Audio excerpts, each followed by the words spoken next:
बहुत स्वागत आप सभी का। आप देख रहे हैं आपका फेवरेट शो कहानी कुर्सी की। मैं हूं सौरभ शर्मा आपके साथ। अब जरा यूपी की बात हो जाए और यूपी के साथ साथ ये भी चर्चा हो जाए कि क्या वाकई में कहीं कोई नाराजगी जैसी बात भारतीय जनता पार्टी के लिए है क्या। ये देखिए बात तो शुरू हुई थी कुछ हफ्ता भर पहले, खासकर यूपी के अंदर, कि भाई कुछ नाराजगी है। और नाराजगी कहाँ से आई? गुजरात से नाराजगी आई कि पुरुषोत्तम रूपाला ने, जो वहाँ मंत्री भी हैं और जो चुनाव भी लड़ रहे हैं, उन्होंने राजपूतों के बारे में कोई टिप्पणी कर दी थी और उसके बाद कुछ रोटी बेटी का रिश्ता ऐसा बता दिया था राजपूतों मुगलों के साथ शायद। उसको लेकर के वहाँ रिएक्शन हुआ, वहाँ हुआ भी रिएक्शन। ये बात सही है, वहाँ नाराजगी है भी, ये बात भी सही है। पुरुषोत्तम रूपाला 3-4 बार उसके लिए खेद प्रकट कर चुके, माफ़ी मांग चुके, ये सब भी हो गया। लेकिन फिर उसको यूपी के साथ जैसे जोड़ा गया है और यूपी में ये बात कही जाने लगी भाई कि राजपूत समाज बहुत ज़्यादा नाराज़ है, खासकर पश्चिमी उत्तर प्रदेश के अंदर, तो ये बात कुछ अटपटी लगने लगी है। अब कहीं कही गई बात और वो यहाँ और उसका रिएक्शन केवल यूपी में हो रहा है, गुजरात के अलावा और कहीं रिएक्शन नहीं होगा। अगर किसी ने कोई बात कही, किसी समाज को बुरी लगी, तो भाई वो समाज तो पूरे देश में रहता है, तो हर जगह से कहीं कम कहीं ज़्यादा कुछ रिएक्शन आता है। ऐसा नहीं हुआ। यूपी को लेकर के क्यों ये माहौल बनाया जा रहा है कि यूपी में बीजेपी से राजपूत नाराज हो गए हैं? योगी आदित्यनाथ खुद, अब तो सन्यासी हैं लेकिन क्षेत्रीय कुल में पैदा हुए, वो खुद क्षत्रिय हैं, उनके होते हुए बात। इसीलिए आज हम ये चर्चा करेंगे कि ऐसा तो नहीं है कि कोई ये इस बहाने से कोई योगी को ही टारगेट कर रहा है, और पार्टी के अंदर भी बहुत लोग होते हैं ऐसे, तो कहीं कोई अपना गेम सेट कर रहा है और उसमें नुकसान पार्टी का कराने की कोशिश कर रहा है। हम इसको जरा इस एंगल से टटोलने की कोशिश करेंगे। पहले कुछ फैक्ट्स आपको मैं बता देता हूं। यूपी में कुछ जगहों पर राजपूत सभाएं की गई। उन पंचायतों में, अब पंचायत करा लेना किसी लिए कोई बड़ा काम नहीं होता कि हर समाज की कहीं भी आप कोई भी बैठक करा ले जा सकता है। लेकिन फिर वहां से ये मैसेज दिया जाने लगा कि भाई इन्होंने समाजवादी पार्टी को अपना समर्थन दे दिया। समाजवादी पार्टी के ऑफिशियल कैंडिडेट जैसे हरिंदर मलिक चुनाव लड़ रहे हैं सपा से, मुजफ्फरनगर से, इमरान मसूद चुनाव लड़ रहे हैं सहारनपुर से, इन्होंने कहना शुरू कर दिया और पोस्ट करना शुरू कर दिया, राजपूत समाज हमारे साथ, राजपूत समाज हमारे साथ, बीजेपी से नाराजगी, बीजेपी से बैर, अब ये लोग हमारे साथ आ गए, कहना शुरू कर दिया। और ये वोट क्या है? ये भारतीय जनता पार्टी का सबसे पक्का वोट है, सबसे पक्का वोट है। उसके बारे में ये चर्चाएं शुरू हो गई हैं। अब जरा पहले हम इसी को टटोल लें कि क्या इसके पीछे कोई और खेल दिखाया जा रहा है। मुझे तो ये भी इसके बारे में पता चला है, समीर जी आपसे शुरुआत करता हूं, कि कहीं से खबरें भी आई हैं कि जो सभाएं भी हो रही हैं उसमें लोकल लोग भी नहीं है, शायद वो भी कोई बाहर से आकर के वो सभाएं आयोजित करवा रहे हैं। बिल्कुल यही राजस्थान में भी हुआ है। राजस्थान के अंदर भी 4 सभाएं राजपूतों की हुई है और ये कहा गया है कि वो बाहर से लोग आए। देखिए मामला क्या निकला था। मामला निकला था राजकोट के जो उम्मीदवार है पुरुषोत्तम रूपाला, उन्होंने एक बयान दे दिया था। हालांकि उसने 4 बार माफी मांगी, उसके बाद उन्होंने दिल्ली उनको बुलाया गया, CR पाटिल प्रदेश अध्यक्ष उनको लेकर आए। गुजरात के अंदर कड़वा पटेल, बेसिकली जो पुरुषोत्तम रूपाला है, यह पाटीदारों की एक उपजाति है, कड़वा पटेल समुदाय से आते हैं। और इस समुदाय का और क्षेत्रीय समुदाय का गुजरात के अंदर राजनीतिक वर्चस्व को लेकर झगड़ा रहा है। जब माधव सिंह सोलंकी मुख्यमंत्री हुआ करते थे, उन्होंने काम समूह बनाया था। के से क्षेत्रीय बनाया था, ह से हरिजन बनाया था, ए से आदिवासी बनाया था और एम से मुस्लिम बनाया था। इस खाम पंचायत ने पाटीदारों को सत्ता से बाहर कर दिया था। तब से गुजरात के अंदर पाटीदारों बनाम क्षत्रियों की एक लड़ाई चलती रही है लंबे समय तक। वहां पर इनके इस बयान का दिया। अमित शाह ने इस बात को पता किया कि गुजरात में बहुत ज़्यादा राजपूतों का प्रभाव है नहीं, पाटीदार बड़े हैं, 16 से 17% पाटीदार है और 7 सीटों पर प्रभाव डालते हैं। गुजरात के अंदर सिर्फ 3 या 4% राजपूत है जो किसी भी सीट पर प्रभाव नहीं डालते लोकसभा की 26 सीटों में से देखा जाए। अमित शाह ने दिल्ली के अंदर ये बैठक की और जब खबर आई कि राजपूत जो उत्तर प्रदेश के हैं, जो कुछ एरिया में मध्य प्रदेश में, कुछ हरियाणा में, राजस्थान में और दूसरे राज्यों में बैठकें कर रहे हैं, अमित शाह ने तत्काल अपने नेटवर्क एक्टिवेट किया, पता किया, सब जगह चर्चा की और ये खबर आई कि राजपूतों के अंदर ऐसा कोई सेंटिमेंट नहीं है। पार्टी के अंदर और दूसरे दलों में जो राजपूत नेता है वो इस मामले को हवा देने की कोशिश कर रहे हैं। ये उसी तरीके से जैसे पीलीभीत को लेके हुआ था कि वरुण गांधी नाराज है, पार्टी चुनाव प्रचार करने नहीं आए, तो 3 दिन पहले एक वीडियो चल रहा था समाजवादी पार्टी के ग्रुप में अंदर कि वरुण गांधी ने अंदर से समाजवादी पार्टी को समर्थन दे दिया है, आप लोग दम से लगिए। जबकि इस खबर में कोई सच्चाई नहीं थी, लेकिन एक व्हाट्सएप ग्रुप बना और उसमें ये चला और ये अपने समाजवादी पार्टी और दूसरी पार्टियों में ग्राउंड पे कुछ है नहीं, ऐसा खासकर यूपी कुछ भी नहीं है, खासकर यूपी बिल्कुल नहीं है किसी भी तरह। अगर हुआ भी तो आधा % 1% से बहुत कोई फर्क पड़ने वाला नहीं है। भारतीय जनता पार्टी के साथ राजपूत एक मुश्त वोटर जुड़ा हुआ है। लगातार इस बात को लेकर मुख्यमंत्री योगी आदित्यनाथ लगातार बैठक करते हैं, राजनाथ सिंह खुद इस मामले में हस्तक्षेप कर लोगों से बात करते रहे। मुझे लग रहा है ये नहीं, अगर हुआ तो आधा % वोट बैंक पड़ेगा। जहां भारतीय जनता पार्टी 4 लाख वोटों से जीत रही है, वहां 3.5 लाख वोटों से जीतेगी। इससे ज्यादा उत्तर प्रदेश में कोई फर्क नहीं पड़ने गृहमंत्री वाला। आज अपना नामांकन दाखिल कर रहे थे अमित शाह गांधीनगर में, वहां उन्होंने रोड शो किया, उसमें हमारे सहयोगी निर्णय कपूर ने उनसे बात की, ये सवाल उन्होंने पूछा। बाकी वो इंटरव्यू लंबा है जिसमें वो सब बता रहे हैं कि हमको कहां से सीटें आ रही हैं, हम क्यों कह रहे हैं 370 सीटों की बात।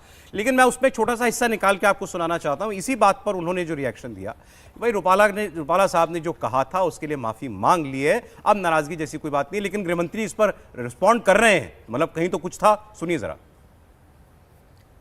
बात पे पूछना चाहता हूं, अभी आपने देखा होगा पिछले कुछ दिनों का जो घटनाक्रम था, क्षत्रिय समाज थोड़ा नाराज है, कैसे मनाएंगे? देखिए, रूपाला जी ने बहुत स्पष्टता से असंदिग्ध रूप से माफी मांग ली है और मैं मानता हूं उनको माफ करेगी। कह रहे हैं माफी मांग लिया और उनको माफ कर दिया जाएगा। अब आप सोच रहे होंगे ऐसा क्या कह दिया था भाई रूपाला जी ने। वो भाई अगर वो बयान है हमारे पास, जरा सुना दीजिए, वो जो कंट्रोवर्शियल बयान है रूपाला जी का, सुनाइए जरा, पता तो लगे क्या बोला था। बीजा खूब रहा, अंग्रेजों खूब रहा, दूसरों ने भी काफी राज किया, अंग्रेजों ने भी काफी राज किया और उन्होंने दमन करने में कोई कमी नहीं छोड़ी थी और महाराजा तक उनके सामने झुक गए थे। उन्होंने भी अंग्रेजों के साथ रोटी बेटी के रिश्ते रखे, लेकिन मेरे रुखी समाज ने ना तो धर्म बदला ना ही कोई संबंध। उनका तो सबसे ज्यादा दमन किया गया था, लेकिन वो विचलित नहीं हुए थे। ये हजारों सालों बाद राम उनके भरोसे पर आए हैं, ऐसे ही नहीं आए हैं। उस दिन भी वो उनकी तलवारों के आगे नहीं झुके थे। वो तो छोटे लोग थे, लेकिन वो ना डर से टूटे ना। अब इसके बाद फैक्ट है कि रूपाला जी ने कई बार माफी मांग ली, लेकिन जो नुकसान होना था शायद वो हो चुका है। मेरा इंटरेस्ट ज्यादा यूपी में क्या हो रहा है, सपा के उम्मीदवार क्यों कह रहे हैं कि हमको समर्थन मिल गया राजपूत समाज का। देखिए, एक तो सबसे पहले ये कि ये जो रूपाला जी ने कहा है, इस तरह से भाषण देते हुए ढेर सारे नेता अक्सर अपने अपने समाज में ये सब बोलते रहते हैं, क्योंकि महाराजा नवाब जो भी राजा थे उस वक्त वो अंग्रेजों के साथ आए, तो एक कहा जाता है कि एलीट जिसको कहते हैं कि गठजोड़ हो जाना, लेकिन ऐसा एकदम से सच नहीं होता है। वो सारे राजपूतों के साथ ये लागू हो जाए, ये संभव नहीं होता है। उसी में से कोई एक महाराणा प्रताप निकलता है, उसी में से कोई एक जयचंद निकलता है। तो पहली बात तो ये किसी भी समाज के लिए ऐसी बात, और नेताओं को सार्वजनिक तौर पर पहले तो ये थोड़ा संयम रखना चाहिए। लेकिन इसकी कहानी बड़ी इंटरेस्टिंग है। राजकोट में जिसको कहते हैं ना कि इस बार उम्मीद थोड़ी थी कि यहाँ जो दूसरा पटेलों में ही एक दूसरा धड़ा है, कड़वा और लेहुआ में, उनको ये सीट मिल जाएगी। ये सीट वो उम्मीद लगा कर बैठे थे। पहली शुरुआत वहां से हुई। दूसरा, वहां के जो राजघराने हैं, उन राजघरानों में से ही एक विधायक हैं जो भारतीय जनता पार्टी के विधायक हैं। सबसे पहले उन्होंने इस मामले को, और जो बार बार पता चलता है कि हर जगह जो थोड़ा ताकतवर होते हैं वो एक दूसरे के सामने रहते हैं, तो राजपूत और पटेल वहां हैं, तो उन्होंने तो वहां से ये चिंगारी निकली। लेकिन उत्तर प्रदेश में कैसे आई? संगीत सोम और संजीव बालियान का झगड़ा है, अपना अपना स्कोर सेटल करना है। ब्रिजभूषण शरण सिंह योगी आदित्यनाथ का झगड़ा है। ब्रिजभूषण शरण सिंह को योगी आदित्यनाथ बिल्कुल पसंद नहीं करते हैं। धनंजय सिंह, अभी जो जौनपुर से जो अपराधी माफिया की छवि है, धनंजय सिंह अभी जेल चले गए, जिनकी पत्नी को टिकट दे दिया। ये भी हवा दे रहे हैं सबको, ये भी हवा दे रहे हैं। रविंद्र सिंह भाटी बाड़मेर से निर्दलीय चुनाव लड़ रहे हैं। तो अगर आप ओवरऑल देखें तो ये एक चेन रिएक्शन है। और आमतौर पर जब जातीय सभाएं होती, किसी भी जाति की हो, तो किसी भी पार्टी के हर जाति के नेता टूट टूट कर चले आते हैं, यानी सारे मिलते हैं। तो पहली बात तो यह अनुमान लगाना समाजवादी पार्टी वाला। लेकिन अब इसके आगे की बात है, क्या रक्षा मंत्री राजनाथ सिंह, और उससे भी ऊपर, राजनाथ सिंह रक्षा मंत्री हैं, लंबे समय से वो नेता है, योगी के ब्रांड के आगे, योगी आदित्यनाथ जैसे व्यक्ति के आगे, जिनके ऊपर बार बार ये आरोप लगाया जाता है कि भैया वो ठाकुर बदमाश बच जाता है, ठाकुरों की सरकार चल जाती है, इस तरह के आरोप उनके ऊपर लगते थे। और क्या इमरान मसूद अब क्षत्रिय सम्मान का जिसको कहते हैं कि ठेका ले लेंगे? हाँ, हुआ ये। कल बाकायदा इमरान मसूद ने कहा कि अब हम राजपूत सम्मान बचाएंगे। और इसी तरह से अलग अलग हिस्से में छिटपुट, बोटी इमरान मसूद, बोटी इमरान मसूद, जिन्होंने कहा था कि ये गुजरात से आया हुआ, इसको क्या यहां काट देंगे, इस तरह की बात की थी। तो ये राजपूतों के बीच का एक बड़ा वर्ग है। लेकिन चंद्रशेखर जी के बेटे नीरज शेखर को टिकट दे दिया भारतीय जनता पार्टी ने, जो मैनपुरी से प्रत्याशी हैं, जयवीर सिंह ठाकुर को उतार दिया।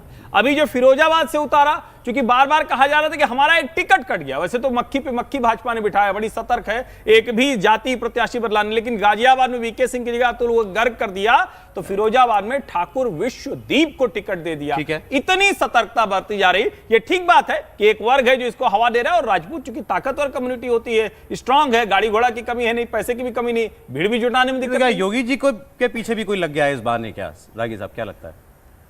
देखिए, कहीं ना कहीं अंदरूनी राजनीति तो मुझे साफ दिख रही है इस पूरे प्रकरण में, वरना मुझे नहीं लगता है कि पूरा इस प्रकार का रिएक्शन आप बिहार में क्यों नहीं देख रहे हैं? और वही सब जगह होता। मैंने कहा यदि ये चीजें होती तो बिहार में भी होती। बिहार में राजपूतों की जनसंख्या मुश्किल 3.5% के आसपास होगी, और वहाँ पे भी आप कैंडिडेट देखेंगे तो 6 या 7 कैंडिडेट्स राजपूतों का वहाँ पर दिया है, माने disproportionate of the relative population of the community. दूसरी बात, यदि आप देखेंगे कि बीके सिंह वाला मामला तो है ही, लेकिन एक साथ साथ में कैराना के भी कैंडिडेट ने जिसको है वो भी राजा मिहिर भोज के खिलाफ उन्होंने ये कह दिया था, जो वो भी एक मुद्दा बना हुआ है राजपूतों के लिए कि भाई उन्होंने इंसल्ट किया, गुजरों ने इंसल्ट किया, राजपूत वर्सेस गुर्जर मामला चल रहा है। राजपूत वर्सेस गुर्जर हो रहा है।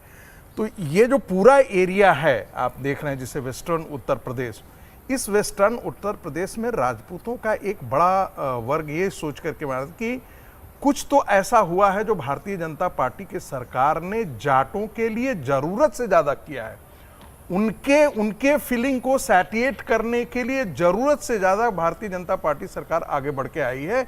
और बार बार कहते हैं हम किसान नहीं है क्या, हम बहुत सारे तो ऐसे जाट हैं जो हमारे ही जमीन पर पले और बढ़े हैं, हमारे राजपूताना के ये हिस्से हुआ करते थे, राजा राजवाड़े तो हम हुआ करते थे, और आज जो है उनकी आइडेंटिटी के प्रति बड़ा सरकार संवेदनशील है, बड़ा सतर्क है, हमारे लिए नहीं है। तो ये एक ऐसा चेन रिएक्शन होता क्या है कि कई बार चीजें र्यूमर जो होती है ना, इसको हम कहते हैं ग्रेपवाइन कम्युनिकेशन, एक जगह से निकलते हुए धीरे धीरे फैलते हुए ये चला गया है।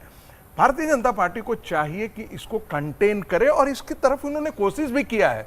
और आप देखेंगे कि जो लोग हैं वो बहुत कोई बड़े लोग नहीं है, बहुत निचले स्तर के कार्यकर्ता के स्तर पे आप कह सकते हैं। तो आपका क्या मानना है, इसका कोई नुकसान हो सकता है, या जैसा आपने कहा भाई ये छोटे छोटे कंटेनरों में बात? आप बताइए क्या विकल्प है उनके पास? क्या उन लोगों के पास वो चले जाएंगे जिन्होंने इमरान मसूद को वोट कर देंगे? मैं कह रहा हूं इमरान मसूद, अफजाल अंसारी, इन सबको वोट कर सकते हैं। इमरान मसूद के नायक कौन है? औरंगजेब हैं, अकबर हैं, क्या महाराणा प्रताप को भूल जाएंगे? महाराणा प्रताप राजपूतों के तो सबसे बड़े आइकन्स हैं। आज ही के दिन में अब योगी आदित्यनाथ से कौन बड़ा इस देश में आज के दिन में राजपूतों का बड़ा नेता है? राजनाथ सिंह से कौन बड़ा नेता है? और ये सारे के सारे लोग भारतीय जनता पार्टी में, आज के दिन में किसी भी क्षेत्रीय पार्टी में एक भी बड़ा राजपूतों का नेता नहीं है। आप काउंट कर लीजिए, ठीक है। जितने भी सवर्णों के बड़े नेता हैं, वो कभी भी आज के दिन समझना आज वो था जो हमने समझा कि भाई ये बात कैसे फैली, एक लाइन सिर्फ जोड़ देता हूं। देखिए, ये सच है कि थोड़ा बहुत गुस्सा था, थोड़ा बहुत हवा दी गई थी, अपने अपने निजी हित थे, लेकिन इसका एक दूसरा पहलू है। पहली बात तो ये जाएंगे नहीं कि ही योगी आदित्यनाथ के रहते और भारतीय जनता पार्टी। दूसरा, गुजरात से लेकर इस पूरे इलाके में पाटीदार, गुजर, जाट और दूसरी जातियों का जो वोट शायद दूसरी तरफ थोड़ा बहुत ज्यादा, वो भी पोलराइज होकर भारतीय जनता पार्टी के पक्ष में आ रहा है, बाकी पक्ष में आ रहा है, वो ज्यादा इनके लिए बेहतर हो।